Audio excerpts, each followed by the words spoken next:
আমি তো আপনাদের মাঝে অনেক ইমোশনালি কথা বলি। এগুলো বলার অবশ্যই অনেক কারণ আছে। সত্যি বলতে মনের অনুভূতিগুলো প্রকাশ করতে আমার ভালো লাগে, তাই আপনাদের মাঝে কথাগুলো শেয়ার করি। আমি জানি না আপনাদের আমাদের ভিডিওগুলি ভালো লাগে কিনা, তবে চেষ্টা করতেছি আপনাদের সবার প্রিয় হবার। তবে পারবো কিনা জানি না। আমি আমার সর্বোচ্চ দিয়ে চেষ্টা করতেছি। 2020 সাল থেকে আমার মোট 3টি চ্যানেল আছে। আগের 2টি চ্যানেলগুলোতে আমি ব্যর্থতা স্বীকার করেছি।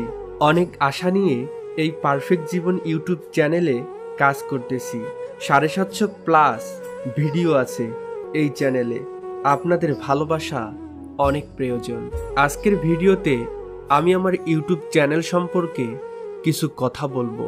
একটা ভিডিও ভয়েস থেকে শুরু করে ভিডিও এডিট করা পর্যন্ত কতটা কষ্ট একটা কন্টেন্ট ক্রিয়েটরই জানে।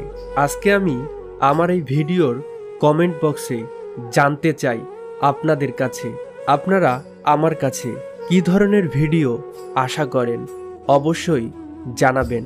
আমি সেই রকম ভিডিও আপনাদের মাঝে পরিবেশন করার চেষ্টা করব, যথাসাধ্য চেষ্টা করব। আর আপনাদের একটু ভালোবাসা খুব প্রয়োজন। আর আমি শুনেছি বা আমি জানি যে সব কিছু নাকি ভাগ্যের ওপর নির্ভর। আমি জানি না আমি ইউটিউবার হতে পারবো কি না, তবে আমি ইউটিউবের শেষ দেখে ছাড়ব। যতদিন পর্যন্ত আমি ইউটিউবে সাকসেস হতে পারবো না, ততদিন পর্যন্ত আমি আপনাদের মাঝে ভিডিও আপলোড করেই যাব ইনশাল্লাহ। আর আমি আজকের ভিডিওটি সম্পূর্ণ আলাদাভাবে বলতেছি। আমার কথার মধ্যে কোনো কিছু ভুল হয়ে থাকলে অবশ্যই ক্ষমার দৃষ্টিতে দেখবেন, কারণ আমি ভিডিওতে যেগুলো কথা বলি সব কিছু লিখে তারপর কথা বলি, কিন্তু আজকের ভিডিওতে আমি শুধু মাইক্রোফোন অন করেই কথা বলতেছি, মনের আক্ষেপগুলো প্রকাশ করতেছি আপনাদের মাঝে। তবে আমার বিশ্বাস এই পারফেক্ট জীবন ইউটিউব চ্যানেলটি একদিন অনেক বড় হবে ইনশাল্লাহ।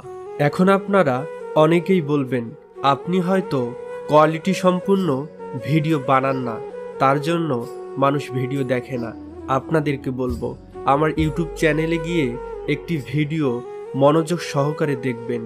আপনাদেরকে যদি ভিডিও ভালো না লাগে তাহলে কমেন্ট বক্সে আমাকে জানিয়ে যাবেন। আর কথাবার্তায় ভুল ত্রুটি হলে ক্ষমা সুন্দর দৃষ্টিতে দেখবেন। আল্লাহ হাফেজ।